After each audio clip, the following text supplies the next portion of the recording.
الحمد لله ثم الحمد لله. الحمد لله حمدا يوافي نعمه ويكافئ مزيده.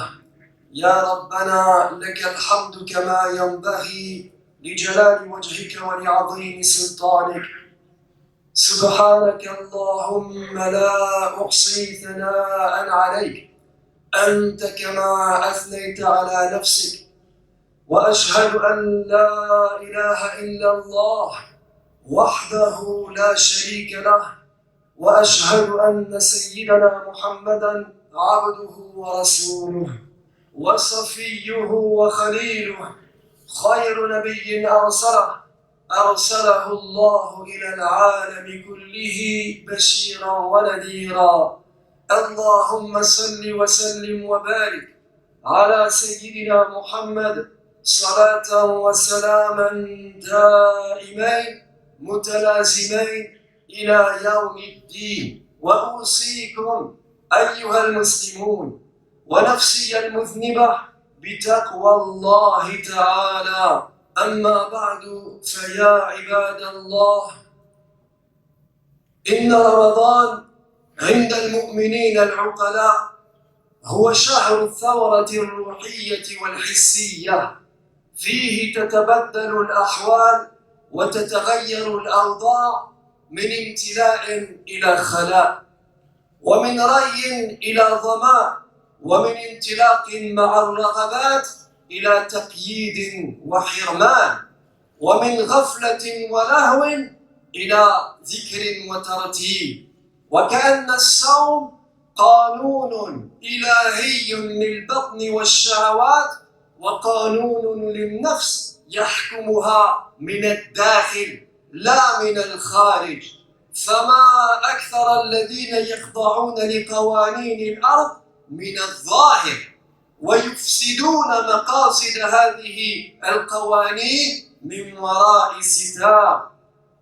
وأما قانون الصوم فإن سلطانه ينبع من أعماق النفس ومن أغوار الضمير، ولذلك كان الصوم سرا مودعا في أمانة المسلم لا يطلع على حقيقتها ولا على صحتها إلا من يعلم طوايا النفوس وخفايا الضمائر، ألا وهو الله تبارك وتعالى. إنه عليم بذات الصدور، ألا يعلم من خلق وهو اللطيف الخبير. ومن هنا جاء في الحديث القدسي: كل عمل ابن آدم له إلا الصوم فإنه لي وأنا أجزي به. Pour les gens intelligents, le jeûne de Ramadan est un mois de révolution spirituelle, durant lequel un changement brusque et un bouleversement profond se produisent dans leur vie.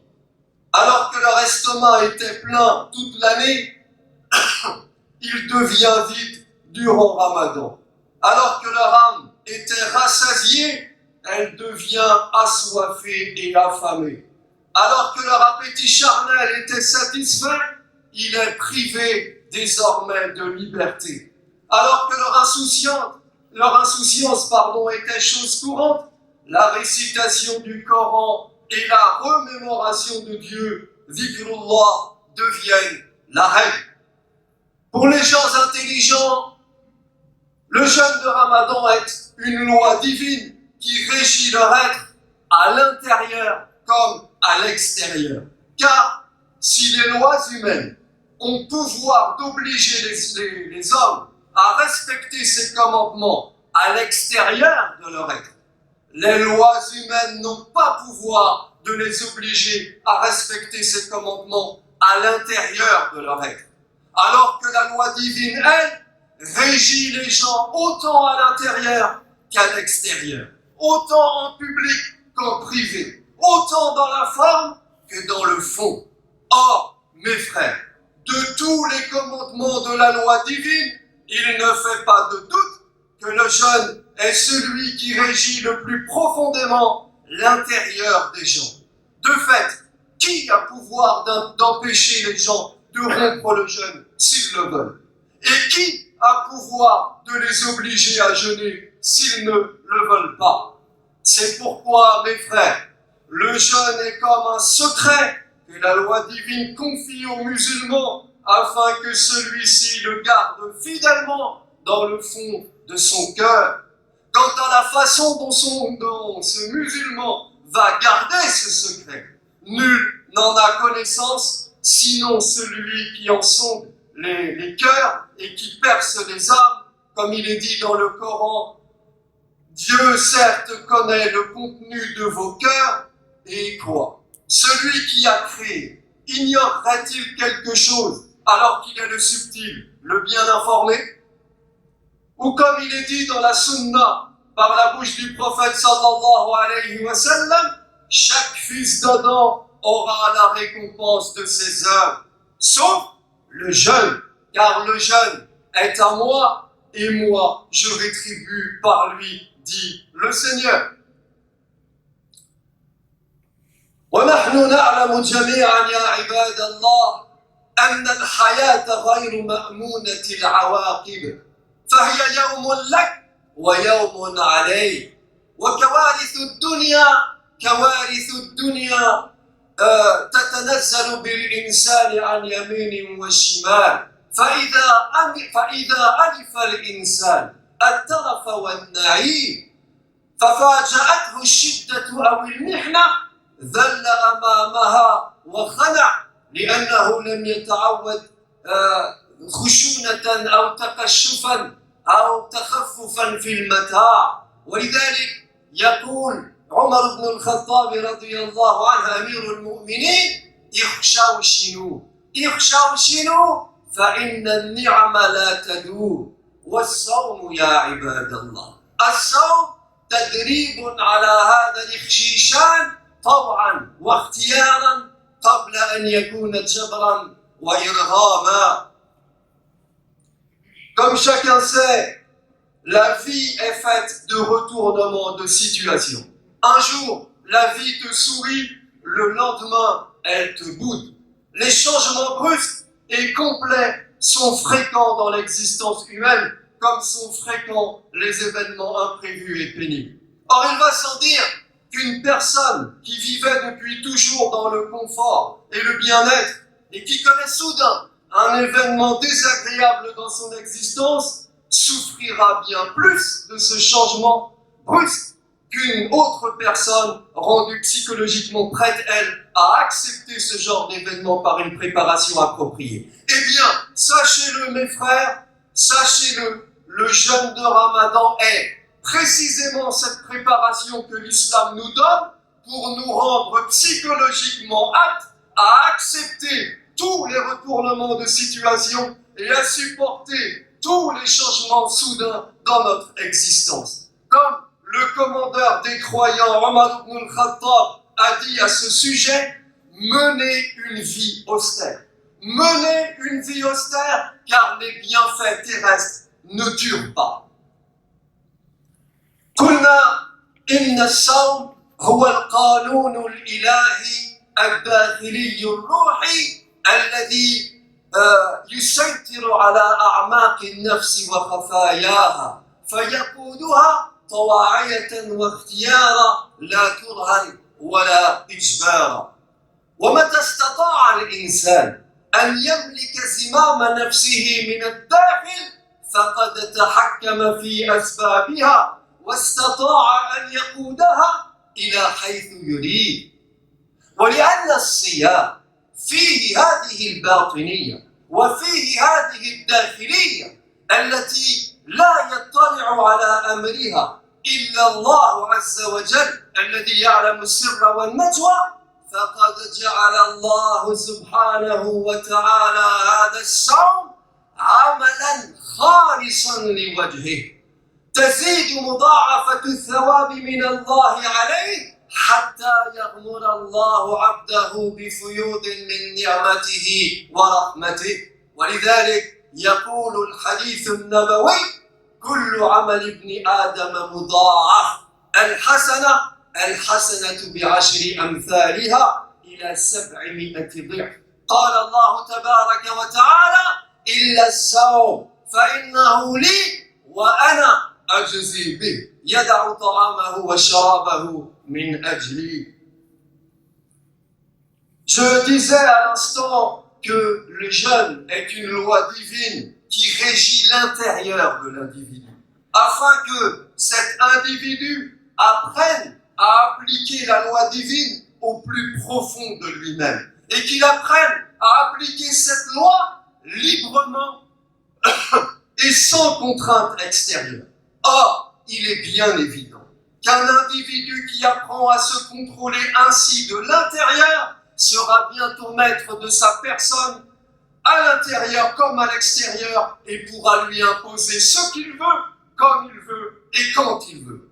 Et puisque le jeune a ce côté intérieur, ce côté caché, que seul le Seigneur a pouvoir de connaître, il fallait donc que le Seigneur fasse du jeûne une œuvre uniquement dédiée à sa personne, et qu'il en fixe la récompense comme il l'entend lui-même. C'est pourquoi le prophète sallallahu alayhi wa sallam a dit par la bouche du Seigneur: toute bonne œuvre qu'accomplit le fils d'Adam aura sa récompense augmentée de 10 fois sa valeur, et même jusqu'à 700 fois. Sauf le jeûne, dit le Seigneur, car le jeûne est à moi, et c'est moi qui rétribue par lui.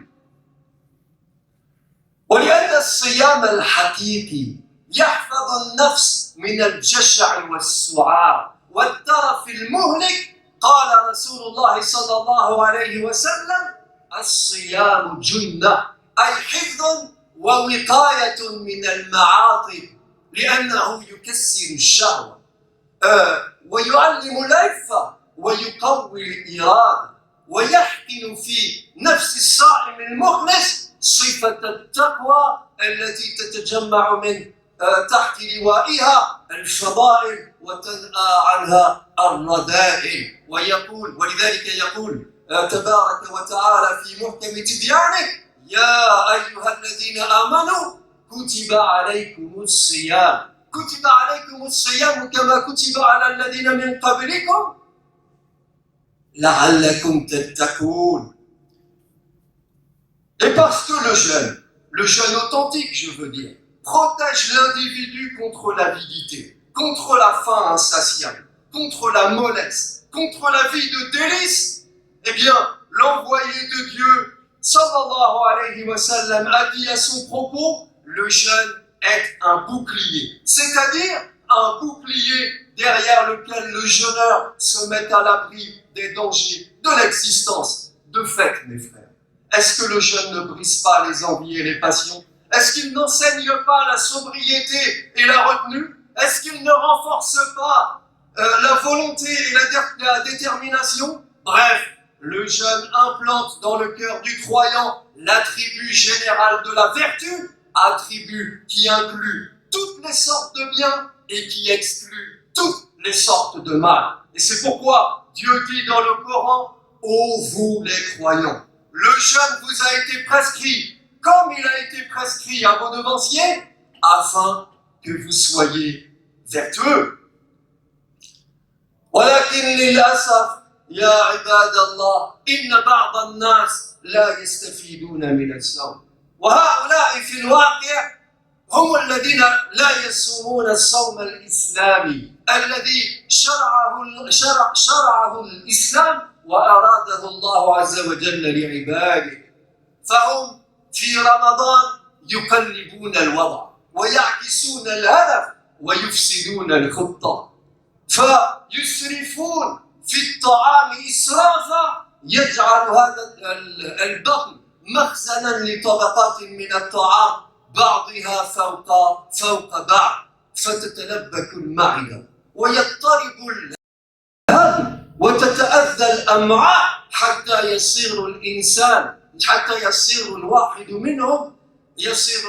منهم طيلة النهار في خلل واختلال، وهم يقضون ليلهم ساهرين فيما يتلف الصحة أو الخلق، ويتناولون ما حل أو حرم، ولا يقوون أرواحهم قيام مهذب أو بعبادة موقظة، ويحرمون أنفسهم حظها من النوم، فإذا غدوا إلى أعمالهم في الصباح غدوا كسالى، وإذا خاطبوا الناس خاطبوهم على غير هدوء، وإذا طولبوا بالاستقامة في القول أو العمل ضجوا واحتجوا بالصيام، والصيام منهم بريء يا عباد الله. وهكذا فإنهم يحملون الصيام تبعة إسرافهم هم وانحرافهم هم. وما كان ربك ليهلك القرى بظلم وأهلها مصلحون، والله يريد بكم اليسر ولا يريد بكم العسر، ولتكملوا العدة ولتكبروا الله على ما هداكم ولعلكم تشكرون. Malheureusement, mes frères, il existe une catégorie de personnes qui ne tirent presque aucun avantage du jeûne. Car à dire vrai, ces gens ne pratiquent pas correctement le jeûne que Dieu a prescrit pour ses serviteurs. Ainsi voit-on certains individus, durant Ramadan, corrompre l'esprit du jeûne en se gavant de nourriture, comme si jeûner durant ce mois n'avait d'autre raison d'être que de contenir sa faim durant le jour pour mieux se remplir le ventre durant la nuit. D'autres corrompent l'esprit du jeûne quand ils passent la nuit à s'encombrer l'esprit de divertissements douteux, sinon franchement illicites, au point d'arriver le matin au travail vaseux, maussade et encourir la réprobation de tous. Qu'un collègue leur demande de montrer un peu plus d'entrain, et voilà ces jeûneurs qui hurlent et mettent leur mauvaise humeur sur le compte du jeûne. Que ces gens-là le sachent, le jeûne se déclare innocent de leur pratique calamiteuse du Ramadan. Comme a dit le prophète sallallahu alayhi wa sallam, combien nombreux sont les jeûneurs qui ne retirent de leur jeûne que la faim et la soif. Ya atba'a Muhammad, ya ummata Rasulillah, inna lillahi fi hadihi al-ayyam nafahat.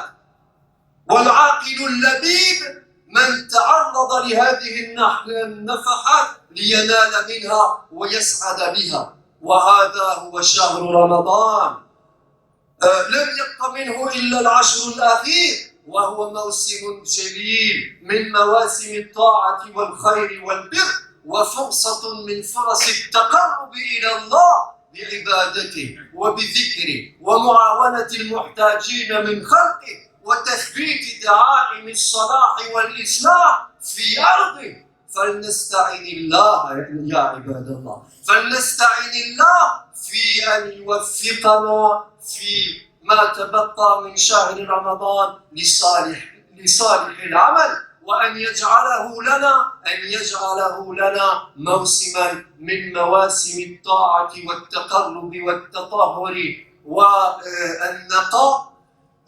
وسبحان من لو شاء لهدى الناس جميعا إلى سواء السبيل، واتقوا الله الذي أنتم به مؤمنون، إن الله مع الذين اتقوا والذين هم محسنون. أقول قولي هذا وأستغفر الله لي ولكم فاستغفروه إنه هو الغفور الرحيم.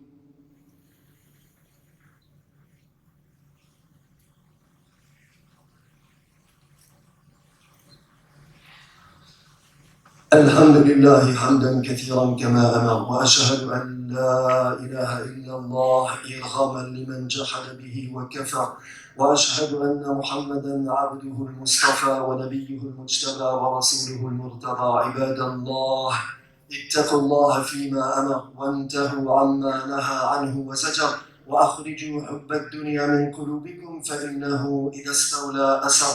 واعلموا أن الله أمركم بأمر بدأ فيه بنفسه وثنى بملائكة قدسه، فقال عز من قائل عليما: إن الله وملائكته يصلون على النبي يا أيها الذين آمنوا صلوا عليه وسلموا تسليما. اللهم صل على سيدنا محمد وعلى آل سيدنا محمد كما صليت على سيدنا إبراهيم وعلى آل سيدنا إبراهيم، وبارك على سيدنا محمد كما باركت على سيدنا محمد كما باركت على سيدنا إبراهيم وعلى آل سيدنا إبراهيم في العالمين إنك حميد مجيد. وارض اللهم عن الخلفاء الراشدين ذوي القدر العلي والفخر الجليل أبي بكر وعمر وعثمان وعلي وعن سائر الصحابة والتابعين ومن تبعهم بإحسان إلى يوم الدين. اللهم اغفر للمسلمين والمسلمات والمؤمنين والمؤمنات الأحياء منهم والأموات وألف بين قلوبهم يا رب العالمين. اللهم ارحمنا بالقرآن قائمين واحفظنا بالقرآن قاعدين. اللهم ارحمنا بالقرآن واجعله لنا إماما ونورا وهدى ورحمة. اللهم ذكرنا منه ما نسينا وعلمنا منه ما جهلنا وارزقنا تلاوته آناء الليل وأطراف النهار واجعله حجة لنا لا حجة علينا يا رب العالمين. اللهم أصلح لنا ديننا الذي هو عصمة أمرنا وأصلح لنا دنيانا التي فيها معاشنا وأصلح لنا آخرتنا التي فيها معادنا واجعل الحياة زيادة لنا في كل خير واجعل الموت راحة لنا من كل شر. اللهم اجعل خير عمرنا آخرة وخير عملنا خواتيمه وخير أيامنا يوم نلقاك فيه. اللهم إنا نسألك خير المسألة وخير الدعاء وخير العلم وخير العمل وخير الثواب وخير الحياة وخير الممات.